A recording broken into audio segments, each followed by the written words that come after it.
All right, you got it all figured out. You think the private tour is the way to go, but what do you do on your private tour? Are you outdoorsy? Do you like to hike? Well, I wanted to put together a special day for my guests that were interested in getting off road a little bit, getting out there on a trail, experiencing nature firsthand. There's nothing wrong with the overlooks and taking photos from the overlooks and seeing a bunch of different overlooks.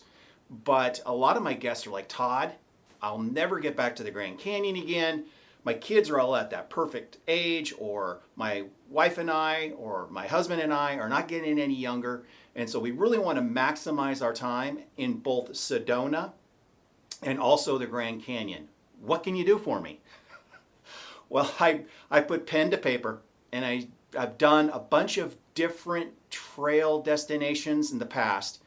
So I decided to put all that together and come up with the ultimate outdoorsy day in both Sedona and Grand Canyon. Now, in Sedona, there's a couple of key trails that I like because they end somewhere. They go somewhere, and it's a distinctive destination, and you can turn around and come back. The first one is Devil's Bridge. It's a relatively easy hike for about the first, it's about 4 miles round trip, 2 miles out, 2 miles back. But the last 300 yards is a little steep, but nothing really super challenging. It's just kind of like short little sections, and then once you're up there, it levels out again.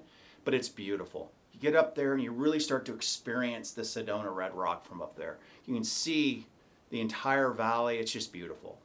My other choice up there, and again, you'll kind of see here in a minute, it's kind of a polar opposite, is the Huckabee Trail. Now, the Huckabee Trail starts relatively easy and it stays relatively easy all the way through, but its main destination, the turnaround point, is Oak Creek. And Oak Creek runs right through Sedona, and it's beautiful down there, especially in the summer when it is warm in Sedona. It's in the mid-90s. It's kind of cool to get down there, literally, and stick your feet in the cold water, Oak Creek. It's just awesome. And then, of course, that's a really nice place to turn around. You have Devil's Bridge, turn around there and come back, and then, of course, you have Oak Creek. Once you reach there, you can turn around and come back.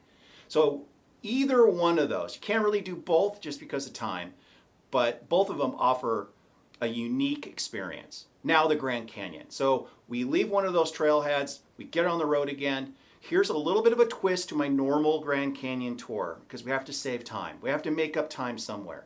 Normally on my normal tour where we do this sightseeing from the overlooks, we have lunch at one of the restaurants in the canyon, at the Grand Canyon. So you get there and you kind of have lunch, you sit in line waiting for a table, wait for your server to bring you food. It's about an hour to an hour and a half if you're lucky that you're going to be spending inside the historic hotel eating.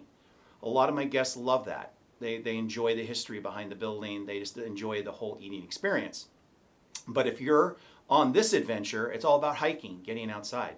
So either we'll stop in Tucson, which is a little town right before you go into the park, and we'll eat fast food there, something we can grab and run with.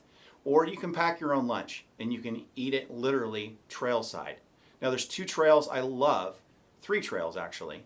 One's more of a path, but anyway, I'll talk about all 3. The first and the easiest is the Rim Trail. You start at Mather Point, and it's a paved walk about 2.5 miles down to the El Tovar Hotel. It's right on the rim. So you're literally the entire 2.5 miles, you're looking out over the Grand Canyon. It's beautiful. It is actually good for people that have a little bit of hard time getting around because it is paved. So you're not going to be doing any kind of off-roading on dirt per se. Now the other 2 trails are more what you would think of with the Grand Canyon. You're on dirt, you're traveling. Now the first one I'm going to talk about is Shoshone Point. Shoshone Point follows literally a dirt road back through the woods. It's beautiful. You're kind of winding through the woods, unexpected that you're in Arizona and you're in that kind of environment. And then it pops out at Shoshone Point, and it's beautiful. They have weddings up there. You can actually get a permit to have your wedding there. It's just beautiful. And then the other trailhead is Kaibab Trailhead.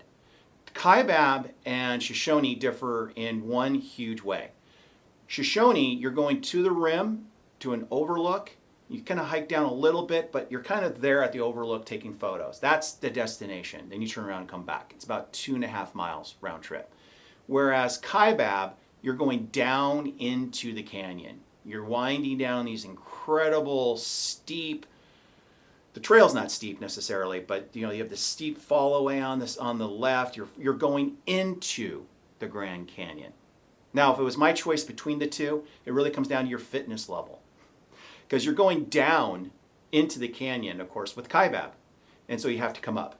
So you're going to be going uphill as far as you are going downhill. Going down is relatively easy. Coming up is the challenge. Whereas the Shoshone, it's relatively flat. You get out there, you take your photos, you can climb around a little bit, get that special photo, and then it's relatively flat coming back. So you're not really testing your fitness all that much on Shoshone, whereas you really are on the Kaibab Trail.